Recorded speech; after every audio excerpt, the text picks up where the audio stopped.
Bom dia, irmãos, graça e paz, amém? Glórias a Deus. Aí sim, hein? Esse negócio aqui cada vez ficando melhor. Quero pregar mais vezes aqui. Glórias a Deus. Bom dia, irmãos. Um bom dia mais suntuoso agora, forte, firme. Bom dia, irmãos. Glória a Deus. Obrigado a todos vocês aqui que nos honram com a presença, os nossos visitantes. Reforçar o que o pastor Dawson disse, né? Você no final, se você não conseguiu por acaso escanear o QR Code, tem a equipe ali, Apóstolos. Nós queremos dar um presentinho para você, que é uma forma de agradecer você por ter nos dado a honra de estar com a gente nesse domingo de manhã. Quem são? Só levanta a mão mais uma vez, só para eu conhecer, porque eu estava ali embaixo. Bastante gente aqui. Glória a Deus. Disseram para mim que a Malu está na área aí. Cadê a Malu? Está aí? Malu está na área aí, cadê? Está aqui? Seja bem-vinda. Tem uma vereadora nossa aqui de Mogi, nos honra com a presença também, é uma irmã em Cristo nossa, e uma autoridade que Deus estabeleceu na cidade, que nunca deixem de orar pelas autoridades do povo, amém, irmãos? De orar pela nossa cidade. Malu é uma jovem aí, promissora, tem servido ao Senhor aí na cidade de Mogi das Cruzes como vereadora, está cultuando com a gente hoje aqui. Glória a Deus. Vamos orar, irmãos, mais uma vez?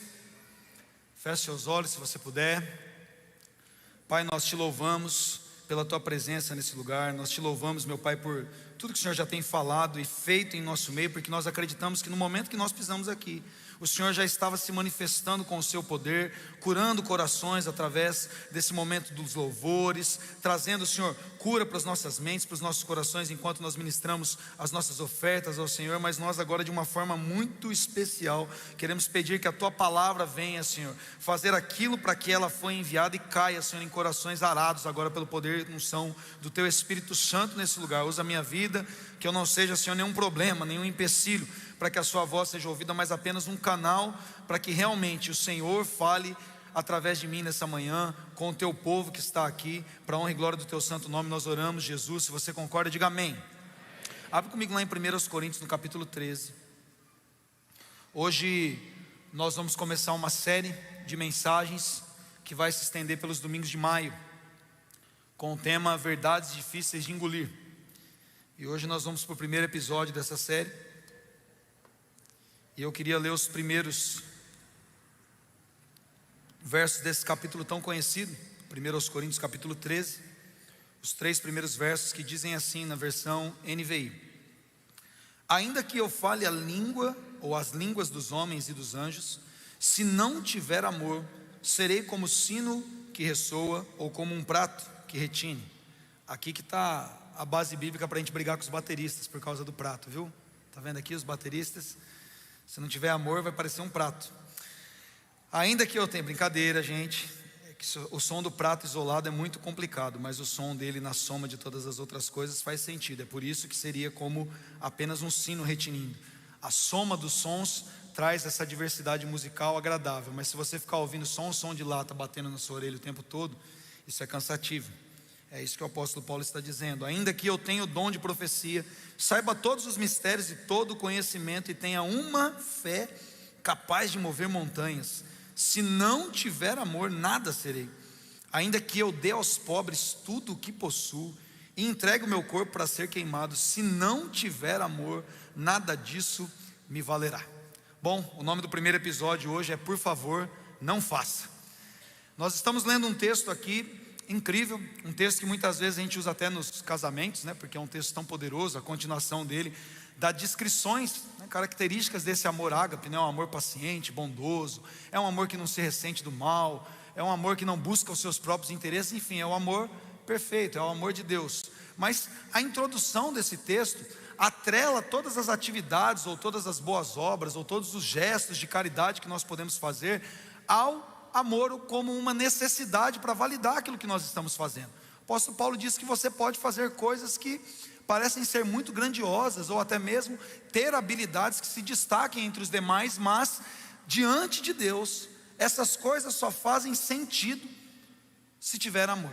Amém? Quantos estão entendendo até aqui? E eu fico assim impressionado com a lista, porque ele está falando de pessoas que realmente se distinguiriam dentre as demais pelas capacidades, habilidades que têm, ou pelas coisas que fazem. Porque primeiro ele fala sobre alguém que pode falar diversas línguas, tanto as línguas dos homens quanto as línguas dos anjos. Mas ele diz que Mesmo alguém que é habilidoso humanamente falando, quando ele pontua isso, a língua dos homens, ele está falando de alguém que buscou conhecimento, alguém que tem capacidades que se distingue. Nós temos, por exemplo, aqui o Renan, a gente fica pegando no pé dele porque ele fala aí 4, né, 5, arranha o quinto, 5 idiomas, é um poliglota o Renan. E a gente fica brincando com ele. Ontem ele estava no casamento cantando, ele estava dando uma enroscadinha na voz, a gente falou: não, Renan, essa música é melhor você cantar em italiano, você não está conseguindo em português, não está legal para você. A gente fica pegando no pé dele, mas é alguém habilidoso, e isso é algo que é interessante. Eu não sei, tem alguém no salão que fala 5 idiomas? Mais alguém no salão fala 5 idiomas? Está vendo? Umas 300 e tantas pessoas aqui, quase 400 pessoas, nós temos uma pessoa, né? A estatística de pessoas no Brasil, por exemplo, que falam inglês, é de 5%, que dominam a fluência do inglês. Então, de 100 pessoas, nós teríamos 5 pessoas que falam inglês fluente. Então aqui, talvez se eu perguntar quem fala inglês aqui, nós teríamos pelo menos aqui umas 15 pessoas. Se a estatística estiver correta, a gente tiver com um povo que está instruído. Mas eu não vou fazer ninguém levantar a mão para isso. Mas nesse auditório nós teríamos isso, umas 15 pessoas que falariam inglês com um mínimo de inteligibilidade, né? A gente conseguiria entender o que você está falando. Mas o que o apóstolo Paulo está dizendo é que mesmo que pessoas tenham capacidades que humanamente se distinguem, né, como falar a língua dos homens, poderia ser outro tipo de conhecimento, serem mestres, doutores, PhDs, pessoas que alcançaram boas posições corporativas, enfim, ainda que nós tenhamos habilidades humanas. Depois ele diz, ainda que nós tenhamos habilidades espirituais, que eu fale a língua dos homens e a língua dos anjos, porque ele continua descrevendo isso. Ele fala sobre profecias, mistérios no verso 2, o conhecimento, e tem uma fé, olha que fé, capaz de mover montanhas. Eu não sei se você já orou para alguma coisa sair da sua frente. O pastor, vou contar um testemunho do meu pai, né? Tomara que a pessoa não esteja aqui. Meu pai ia orar à tarde na casa dele lá em César, lá. Ainda falei o bairro ainda, se a pessoa estiver aqui, você vai ter que se retratar. E tinha um cachorro que ficava latindo toda hora à tarde, na hora dele orar. Ele ficava doido com o cachorro, que era ele sentar para orar, o cachorro e ele não concentrava, o cachorro latindo grosso, né? O cachorro grandão latindo grosso, e toda hora ele ia orar, o cachorro começava a latir. Ele falou: não é possível, esse cachorro está endemoniado, porque é só na hora que eu vou orar, o cachorro não ora no outro horário, e fica incomodando, perturbando, tirando a concentração. Um dia ele falou: Deus, por favor, faça alguma coisa em relação a isso. Eu não aguento mais esse cachorro me atrapalhando orando. Faz alguma coisa, faz essa família mudar, resolve essa situação para mim. E era no final de semana. Ele foi para o culto, e na hora que ele voltou, a menininha estava chorando lá da calçada.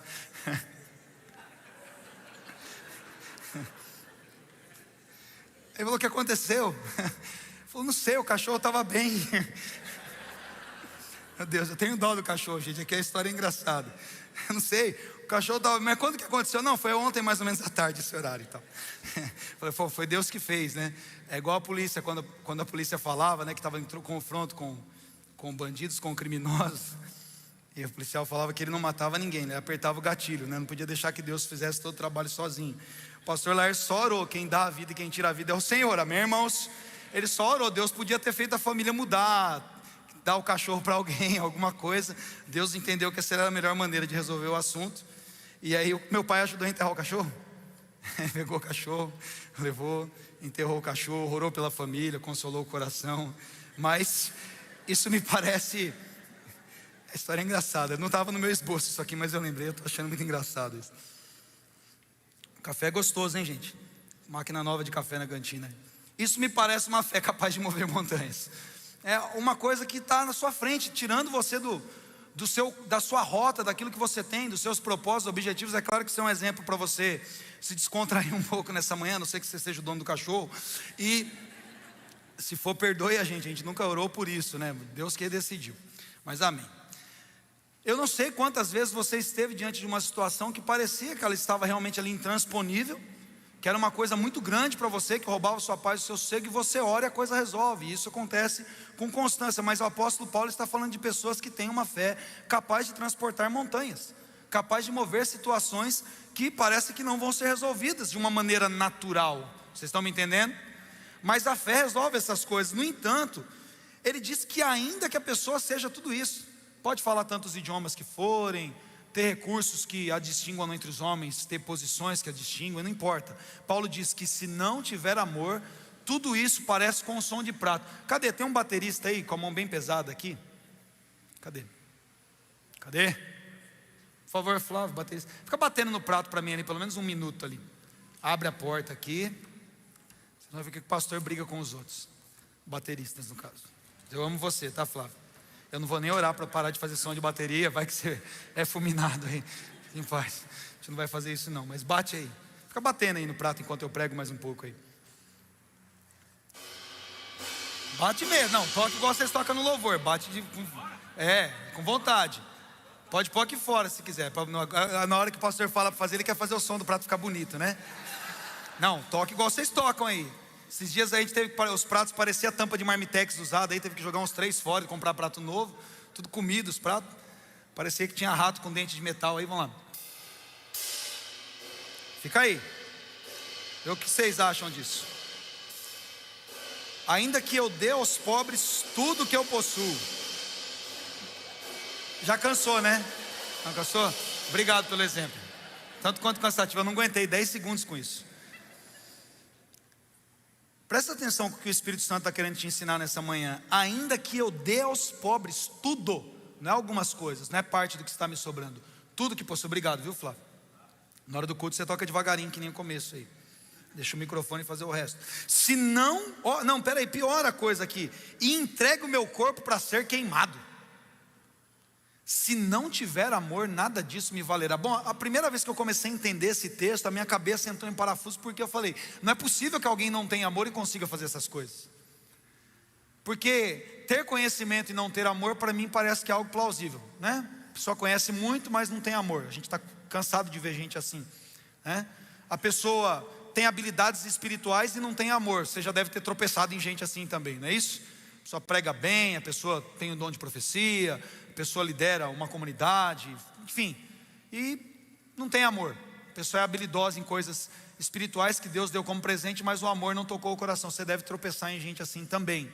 Mas quando isso avança para a generosidade, nesse ponto que o apóstolo Paulo narra, isso mexe um pouco com a minha cabeça. Porque sem ter amor a gente pode dar algumas coisas para as pessoas para poder talvez chamar atenção, né? Enfim, para se sentir bem conosco mesmos e desobrigados de alguma responsabilidade da caridade. Então eu vou ofertar o que me sobra, eu vou ajudar os pobres e vou fazer alguma coisa. E vou até militar por essas causas, porque me parece algo até... do ponto de vista do marketing, me parece que é uma coisa boa, né? A igreja vai então fazer toneladas de alimentos, como a gente faz aqui, entregar cestas básicas, e enfim, me parece que é algo que dá para fazer ainda sem amor. Mas ele fala de alguém que zerou tudo aqui, alguém que zerou a vida. Ele está dizendo, ainda que eu dê tudo o que eu possuo aos pobres, é o fato de pegar, vender minha casa, meu carro, todas as minhas coisas e distribuir isso. E eu conheço quem fez isso já. Eu conheço pelo menos uma pessoa que eu sei que abriu mão de 2 hospitais, um cardiologista famosíssimo. Ele abriu mão de 2 hospitais da sua carreira e enterrou tudo em Varanasi, na Índia, o pastor José Rodrigues da MCM. Ele era um médico famosíssimo já em Goiânia na época. Hoje ele já está com seus 80 anos. Mas ele entregou tudo, porque ele foi visitar a Índia em Varanasi e viu as crianças que eram vendidas ali como escravas sexuais, né? O tráfico da prostituição naqueles países que é muito forte. A Meninas dos Olhos de Deus surgiu assim, com um homem doando tudo que ele tinha. Ele abriu mão dos 2 hospitais, da carreira dele, e ele falou, eu quero, aliás ele disse isso, eu já li alguns livros dele e já tive a oportunidade de estar com ele algumas vezes, que quando ele morrer ele quer que enterre, ele falou, pode enterrar meu corpo aqui, mas enterre meu coração em Varanasi, que ele já está lá. É algo emocionante a vida desse homem, e ele realmente se entregou para isso. A vida dele ele gastou com isso. Mas eu conheço o velhinho, ele é um homem que realmente fez isso por amor. Mas a palavra de Deus diz que pode acontecer que alguém faça isso sem ter amor. E se a palavra de Deus diz que pode acontecer, amém, irmãos? Eu estou lendo esse texto na Bíblia, não é um poeta que escreveu isso. É o apóstolo Paulo que está dizendo, ainda que alguém entregue o corpo para ser queimado. Você consegue imaginar esse quadro? Uma pessoa vai ser condenada agora à morte, num país em que tem a tortura desse tipo, e a pessoa vai ser queimada. A condenação dela é ser queimada, e alguém entra na frente e fala, não, você não vai queimar, eu vou ser queimado no lugar dessa pessoa. Você consegue imaginar alguém fazer isso por alguém sem ter amor? Fala, não queime, não queimem, queimem a mim, coloquem fogo no meu corpo. O apóstolo Paulo diz que alguém pode fazer isso sem ter amor. E se não houver amor, nada disso vai ser validado diante de Deus. As nossas habilidades humanas, as nossas habilidades espirituais, sejam elas quais forem, as nossas obras de amor, a nossa caridade em favor dos pobres ou em favor de outrem, quem quer que seja, ainda que isso custe a nossa própria vida ou todos os nossos bens, segundo a palavra de Deus, você pode estar fazendo tudo sem estar fazendo Nada. Nós podemos ser caridosos e gentis, então, sem caridade, sem gentileza? Podemos. Eu lembro de uma canção antiga, dos Titãs, que dizia assim, né? Palavras não são mais, palavras não são quentes, palavras são iguais. Quem conhece a canção? Sendo diferentes, palavras não são frias, palavras não são boas, os números para os dias, os nomes para as pessoas. É uma canção bastante interessante do ponto de vista poético, porque ela diz exatamente isso, que uma coisa pode ser uma coisa e de repente ela pode ser outra. Ela pode se parecer com algo, mas pode não ter o sentido daquilo que nós muitas vezes ouvimos e interpretamos, porque muitas vezes não significa nada. Mesmo eu que tenho um nome próprio, meu nome é Neto, mas quantos outros netos existem, né? Quantos outros netos fazem coisas diferentes? Então, se torna apenas uma palavra se ela não for validada por uma essência. Não importa, é caridade, mas se a caridade não for validada por uma essência de amor, da verdadeira caridade, ela não é a caridade de fato. Ela é só alguma coisa que está acontecendo ali. Tem uma canção de um autor cristão, Aristeu Pires, não sei quantos conhecem Aristeu Pires. Então, ninguém conhece Aristeu Pires, meu Deus. O cara é bom, gente, o cara de Brasília é bom. A canção é de mais ou menos ali de 82, 83. E ele fala exatamente algo parecido com isso, na verdade, né? A canção dele é muito melhor do que a do Titãs, inclusive. Ele diz exatamente isso, ele diz: um beijo demonstra o amor, uma grande amizade ou uma traição. Olha que coisa profunda. Quer dizer, mesmo um beijo, que é algo que deveria ser uma expressão de amor e de adoração, né? A palavra proskunel, inclusive no grego, que é utilizada para descrever o que é adoração, ela traz a ideia de proximidade e a ideia como um cão que lambe a mão do dono. Sabia que a palavra adoração, se a gente for tentar traduzir etimologicamente ao pé da letra, ela significa isso? Igual quando você chega em casa que o cachorrinho fica te lambendo, é mais ou menos essa ideia de proximidade, de lamber as mãos do dono. Proskuneu é estar prostrado e perto e beijar. É por isso que quando Maria quebra aquele vaso de nardo aos pés de Jesus e beija os seus pés e enxuga com os seus cabelos, aquele seria um quadro humano do que é a adoração. Envolve proximidade, envolve beijo. Judas, no entanto, traiu Jesus como? Um beijo. A palavra de Deus ensina-nos a saudarmos uns aos outros com ósculo santo, com beijo santo, com beijo de respeito, com beijo de amizade. Mas um beijo pode ser dado com uma amante no motel, e é um beijo. Ou seja, as nossas atitudes só são validadas por essência, e diante da luz da palavra, é melhor que nós não façamos algumas coisas, por mais que elas se pareçam, se elas não forem. Deus não nos chamou para vivermos debaixo de uma aparência, de uma verdade que nós não professamos. Isso não importa para o Senhor.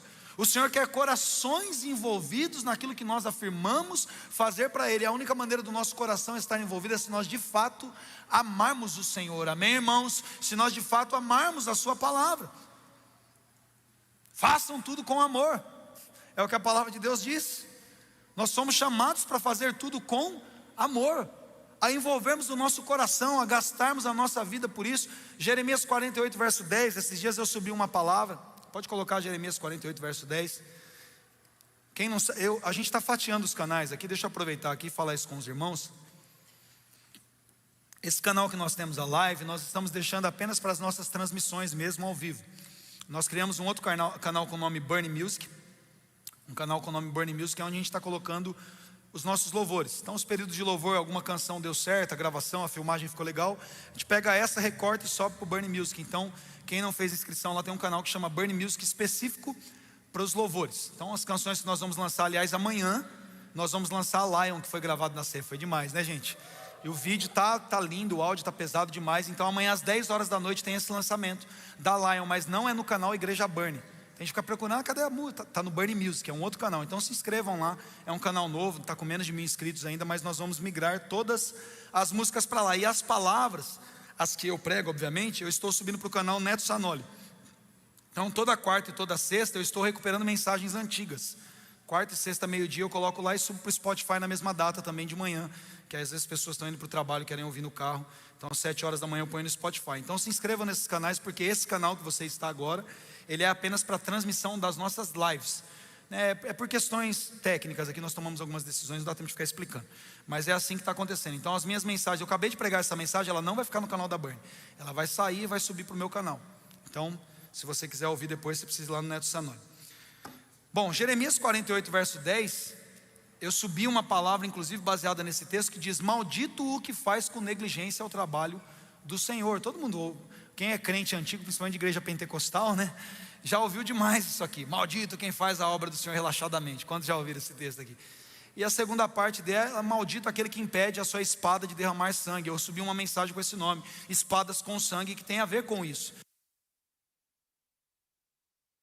Ouvisse essa outra mensagem para entender um sentido mais profundo dessa parte, tá bom? Faça isso. Mas o que o profeta está dizendo aqui para o povo de Israel é que eles precisavam se envolver com a obra do Senhor, que nesse momento era pegar a espada mesmo e somar a espada dos caldeus, se eu não me engano, para destruir os moabitas ou os amonitas, eu não lembro qual era o povo agora. Mas eles eram envolvidos numa batalha mesmo, em sujar a espada de sangue, em se envolver com a obra do Senhor, que naquele momento era terrorismo puro mesmo. As pessoas, ai, Deus no Velho Testamento era muito mal. Não, gente, as coisas procediam de uma maneira no reino físico, simbolizando verdades espirituais. Se você não conseguir avaliar o Antigo Testamento com a tipologia de Cristo, com óculos cristocêntricos, você não entende nada mesmo. Assim os povos foram formados. E também não dá tempo de ficar explicando isso aqui. Mas a obra do Senhor naquele momento envolvia carnificina mesmo. Homens precisavam colocar a mão na espada e ir para conquistar o que era deles. Homens precisavam ser homens. Difícil de encontrar na nossa geração agora. Precisavam se envolver com a obra de Deus, se precisasse derramar sangue por isso. E isso envolvia o amor. E isso envolvia o amor pela obra do Senhor, a devoção total, expor a própria vida à morte se fosse necessário. Porque quando você vai com a espada para a guerra, a ideia sua é matar. A ideia sua é conquistar. Você não tem ideia muito de que você vai sair no prejuízo e morrer. Ninguém vai fazer isso. As pessoas vão para conquistar. Elas vão lá, vou pegar minha espada e vou lá morrer. Não, eu vou lá pegar minha espada e vou para a guerra. Se eu morrer, eu morri lutando. Não morri como um covarde em casa. E essa era a ideia aqui, de não fazer nada relaxadamente. Era expor a própria vida por uma causa. Era expor a sua própria vida por uma causa. E isso é a causa do Evangelho. Em Filipenses, no capítulo 1, o apóstolo Paulo fala sobre isso, sobre uma milícia da fé.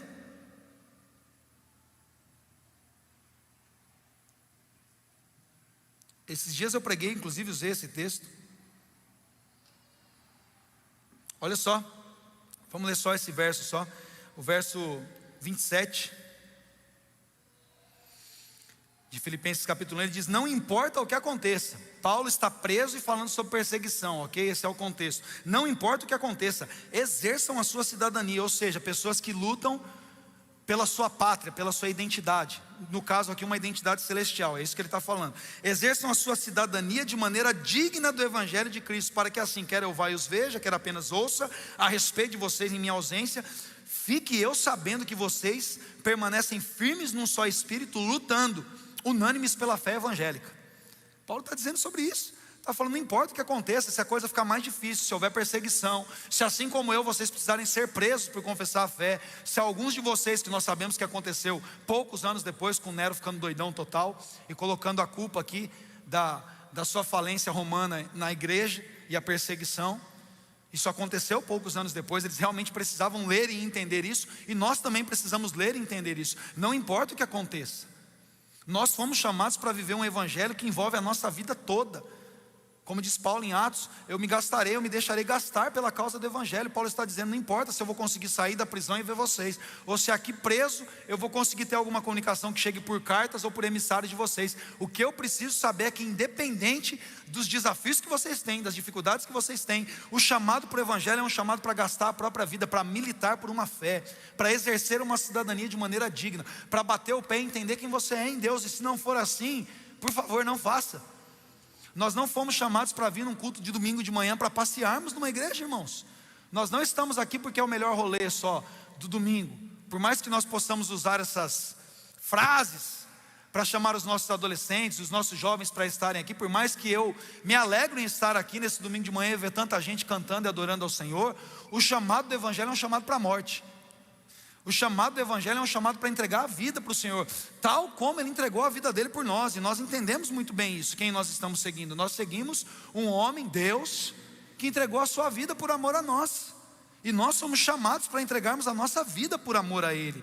E se não for assim, é melhor que nós não façamos.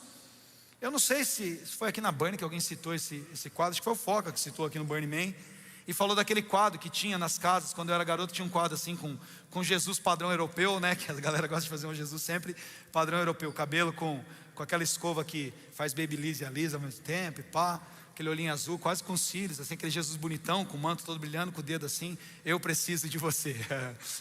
Quem já viu esse quadro? Jesus precisa de você, é uma pinóia, uma ova que Jesus precisa de você ou de mim. Jesus não precisa de você, irmãos. Jesus deseja você, isso é diferente. Ele quer você, amém? Sabia disso? Você te alegra com isso? Jesus não precisa de mim para nada. Quando as pessoas precisam de você por alguma coisa que você pode fazer por elas, estão te usando.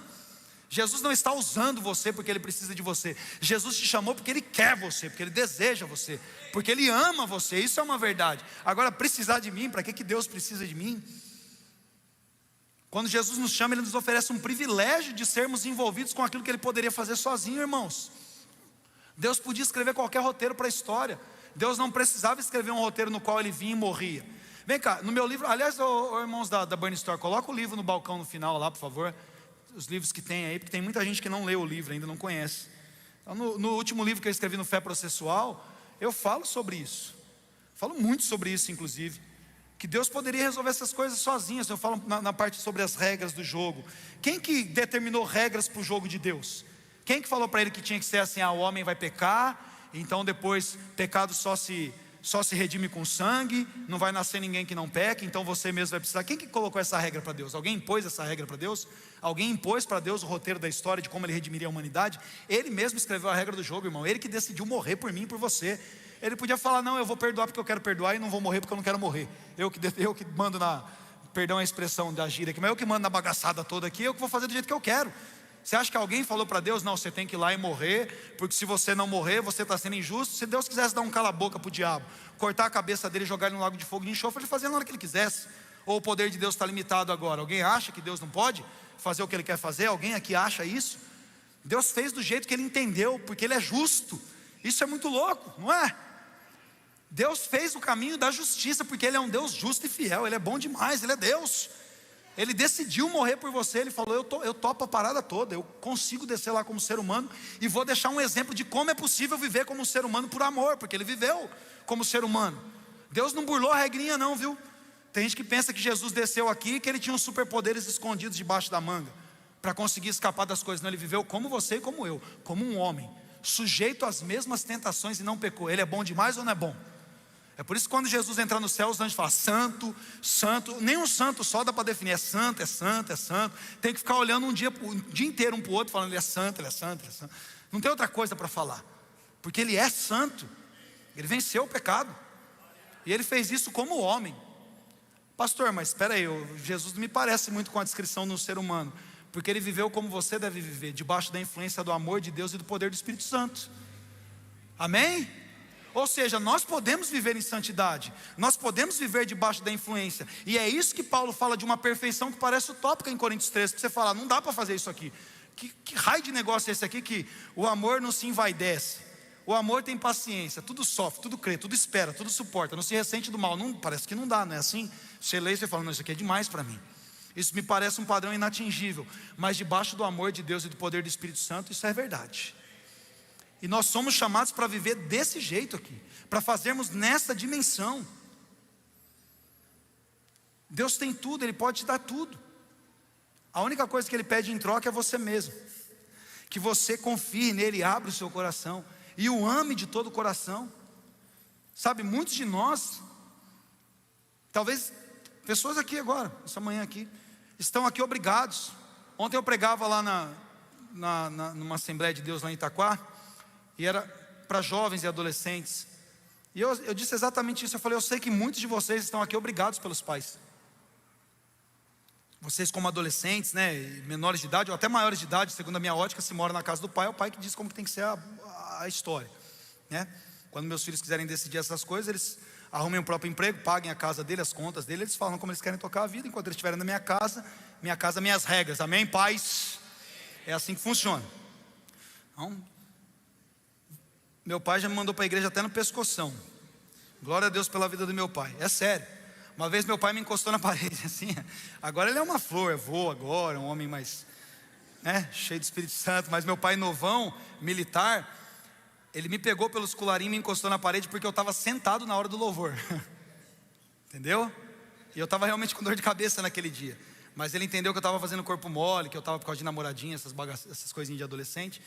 E aí quando chegou no culto, ele me encostou na parede, assim, falou, você vai com a melhor cara que você tem. Me encostou na parede. Se eu ver você desse jeito na igreja, eu vou cobrir você de pancada. Glória a Deus pela sua vida. Glória a Deus. Não, eu louvo a Deus por cada surra levada nessa vida que me fez homem, que não me deixou de escapar dos caminhos do Senhor. Às vezes, pastor, mas violência? Não foi violência, não, esse dia foi de boa. Foi só uma encostada na parede, um chacoalhão, para o cérebro voltar para o lugar. E às vezes um tapão na lata resolve mais do que muita conversa, viu, irmãos? Eu estou falando de mim. Você cuida da sua vida do jeito que você achar melhor, mas para mim deu certo. Acho que eu era piorzinho, né? Acho que eu precisava mesmo. Mas estamos aí. Como diria Charlie Brown, estamos aí na atividade. Muitas vezes você vem para a igreja obrigado. O cara vem para a igreja porque a namorada dele é da igreja, ele vem aqui, ele fica ali porque ele quer, né, se envolver com isso. Apesar de namoro não ser método de evangelismo, tem gente que usa ainda, ou como desculpa. Adolescentes que estão sentados aqui porque o pai mandou. Eu vou para aquela igreja porque meu pai mandou, mas eu não quero. Você está obrigado aqui. E eu concordo que isso deve acontecer nesse momento, até porque se eu tivesse tempo para falar um pouco aqui sobre a lei e sobre a graça, a gente ia entender que a lei serviu como um tutor para menores, para que eles fossem obrigados por regras, para poderem funcionar debaixo de uma coisa que eles iam perceber que nunca ia dar certo pelo esforço humano, para que a graça se manifestasse, então o amor mostrasse a realidade das coisas. Porque em Jesus nós descobrimos que Deus não nos chamou para vivermos numa vida debaixo de regras. O profeta Isaías diz no capítulo 28, no verso 10, regras e mais regras, regras e mais regras, ordem sobre ordem, um pouco aqui e um pouco ali. E a gente fica procurando pelo descanso de Deus. Está no 28, 10 de Isaías. E a gente fica procurando pelo descanso de Deus. Mas quando Jesus vem, Ele promove descanso, porque Ele nos tira de uma vida de obrigações, de fazermos coisas por aparência, porque a religião judaica, debaixo do mandamento de Deus que é santo, justo e bom, provou que o homem que é ruim demais para qualquer coisa que é santa, justa e boa. Os homens não conseguiam viver debaixo de ornamentos que consistiam ali em regras. Não digo nem regras inventadas por homens, eu digo regras que Deus trouxe para Moisés ali como uma lei, para conduzir o povo como um tutor de menores. Mas quando Cristo se manifesta dentro dos nossos corações, nós não vivemos mais debaixo de uma aparência religiosa inspirada por obrigações que nos são impostas. Nós vivemos debaixo de uma verdade amorosa, por um relacionamento que nos é proposto. Isso é diferente. Jesus não chamou você vir aqui para ser crente, para dizimar, para fazer as coisas, levantar a mão e cantar, porque é essa aparência religiosa que vai funcionar em alguma coisa na sua vida. Você não foi chamado para servir por obrigação, até porque se Ele quisesse um feitor de tarefas, Ele não tinha chamado a gente de amigo em João 15. Ele diz, eu não estou chamando vocês de servos, estou chamando vocês de amigos, porque o servo faz tarefa, mas o amigo conhece o coração. Você acha que realmente Jesus queria que você saísse da sua casa num domingo de manhã, para vir aqui bater seu cartão de crente? A gente não tem carteirinha de crente, mas as igrejas mais tradicionais ainda tem, né? Eu sou obreiro aqui, eu tenho até minha carteirinha. O diabo, com essa carteirinha não serve para nada, irmãos. Ninguém tá, a carteirinha de pastor. No final, no dia da apresentação de Deus, lá vai ter um monte de gente que vai falar, eu era pastor, está aqui minha carteirinha de membro. Jesus fala, afaste-se de mim, vocês que praticam iniquidade, nem sei quem vocês são. A expressão que Jesus usa é para dizer, nós não temos relacionamento. Eu estou pouco me lixando do que você fez, mas eu curei enfermos, eu expulsei demônios, eu fiz grandes proezas. Não chamei você para ficar fabricando coisas. Eu chamei você para andar comigo. Eu não chamei você para parecer um religioso, porque a religião parecia, né? A religião tem seus turbantes, as suas pedras, o seu templo, com a sua suntuosidade, o seu ouro, as suas coisas todas, né? As nossas logomarcas, né? Igreja Burn, aquela igreja da folhinha. Não vale de nada. Se nós não tivermos um relacionamento íntimo e pessoal com Jesus, queridos, a nossa fé é capaz de mover montanhas, as nossas habilidades, a quantidade de membros da nossa igreja, a função que a gente exerce, o quão bela é a nossa voz, ou o quanto a gente pula aqui dentro, o quanto a gente doou dinheiro para a caridade, o quanto a gente fez, por favor, não faça. Se não for por amor, se não for por um relacionamento com Jesus, se não for para descobrir um coração envolvido com Ele, que realmente está pronto para gastar e até ser queimado se for possível, e se for necessário, se não for por amor, vai ser um som de lata que a gente não consegue ouvir por 15 segundos ressoando no céu. E o que Jesus quer de nós não é um som de lata, Ele quer um aroma agradável, um incenso de adoração, de um coração envolvido com a sua obra. É uma verdade difícil de engolir, né, irmãos? Mas se for para fazer desse jeito, é melhor não fazer. Pastor, então é melhor ficar em casa e não fazer? Não, é melhor você se converter nessa manhã, uma manhã de ceia. Então eu vou parar de fazer, pastor, eu vou parar de doar, vou parar, você vai queimar no fogo do inferno, por parar, por se afastar do Senhor. Não é isso que Deus chamou você. Pastor, inferno, Jesus foi quem mais falou sobre o inferno. Se for para fazer desse jeito, nós estamos longe dele. Jesus não chamou você para não fazer, pela desculpa de falar, não, prefiro não fazer do que fazer obrigado. Isso é desculpa de ímpio. Você não foi chamado para viver na impiedade, você foi chamado para viver na piedade, numa vida santa, como diz Pedro. E as promessas dele deu tudo que você precisa para viver em piedade. As suas preciosas, as suas grandes promessas são suficientes para sustentar você e a mim, para não fazermos isso aqui por obrigação, para não vivermos aqui debaixo de ordenanças. Eu estou aqui obrigado, eu estou aqui forçado. Não, você está aqui arrastado pelo amor. Você está aqui porque Ele te amou primeiro.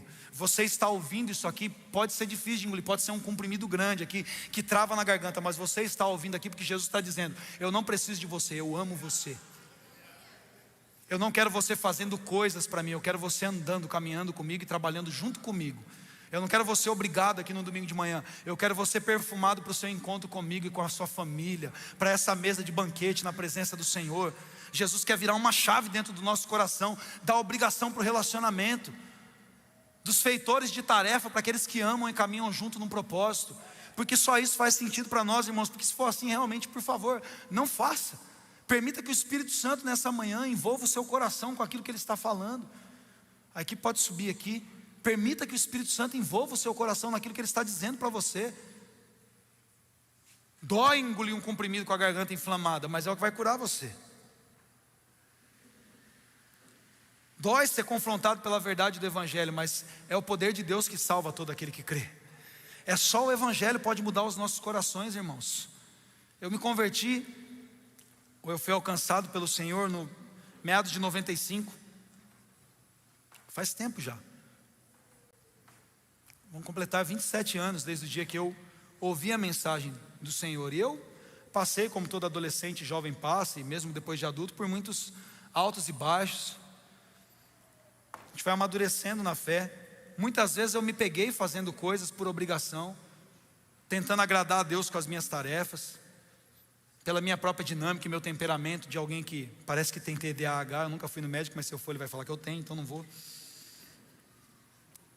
Eu sempre me peguei muito pelo ativismo, por querer fazer coisa e realizar, abre e fecha igreja, faz e toca e canta e limpa o chão, para tentar de alguma forma, de certa forma uma linguagem do amor também o serviço, mas algumas vezes eu me percebi fazendo essas coisas por fazer coisas, apenas pela realização das tarefas. E quando isso caiu no meu coração, irmãos, isso trouxe leveza para mim. Eu continuo fazendo no mesmo volume, até mais, mas agora isso não tem mais o peso de um ativismo religioso, de alguém que está ali fabricando coisas, de alguém que está fazendo. Não, eu estou envolvido com as coisas do meu Pai agora.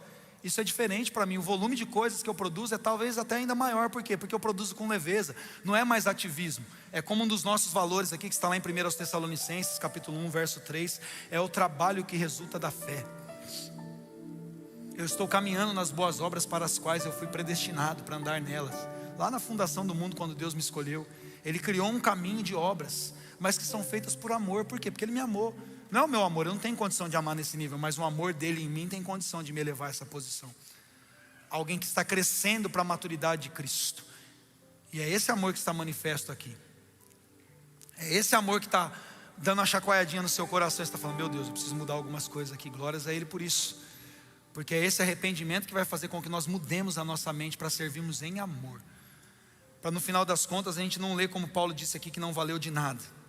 Mas pelo contrário, nós glorificamos a Deus com tudo que nós fizemos na nossa vida, pela forma como nós gastamos a nossa vida. Eu acho muito interessante que Paulo diz no verso 11 aqui, ele diz: quando eu era menino eu falava como menino. Ou seja, coisa de criança espiritualmente falando mesmo aqui, não consegue entender isso. Mas quando vem a maturidade, irmãos, essa chave precisa ser mudada na nossa vida. Ele diz no verso 10, ele diz: quando vier o que é perfeito, o que é imperfeito desaparecerá. Vai chegar um momento em que todas as nossas imperfeições serão cobertas perfeição dele. Quando Jesus se manifestar, nós o veremos e seremos tal como Ele é.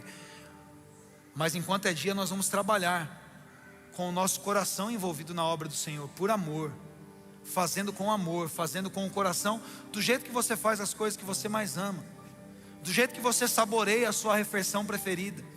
Você vai saborear estar na presença de Deus e adorá-lo. Do jeito que você que é casado, sua esposa sai lá do banho perfumada, aquele cheiro te agrada. Desse jeito você vai se agradar com o perfume de Cristo na sua vida, enchendo você com o amor dele. Daqui a pouco nós vamos cear. Então eu quero que vocês recebam os elementos no lugar como vocês estão, e sentados como estão, vocês orem, se examinem a luz, porque nós vamos cear. palavra de Deus não manda ninguém não ceiar, viu, irmão? Isso é coisa de católico romano. Ensinaram errado, tudo errado. Não existem restrições para ceia. A única restrição é você não discernir o corpo. Você entende que Jesus pode mudar a sua vida? Você entende que Ele morreu na cruz do Calvário para salvar você? Você confessa Ele como seu único Senhor? Você sabe que é Ele que cura você das suas dores e perdoa os seus pecados? Esse é o corpo de Cristo. Então entenda o corpo. Então examine-se, pois, o homem a si mesmo, e tendo-se examinado, coma o pão e beba o cálice. Então é um momento de nós nos examinarmos. Então você vai receber a ceia, e você vai, enquanto você está com o elemento da ceia, você vai olhar para esses elementos que simbolizam o que Jesus fez por nós, e você vai falar: Jesus, nessa manhã o seu corpo vai me dar nova vida, nessa manhã o seu sangue vai me purificar, e eu vou viver por amor, e eu não vou fazer mais nada debaixo de obrigação, e o meu coração vai ser mudado nessa manhã pelo poder do teu Espírito Santo. E depois então todos nós vamos ceiar juntos, amém? Então recebam todos os elementos da ceia, fiquem sentados e aguardem em oração.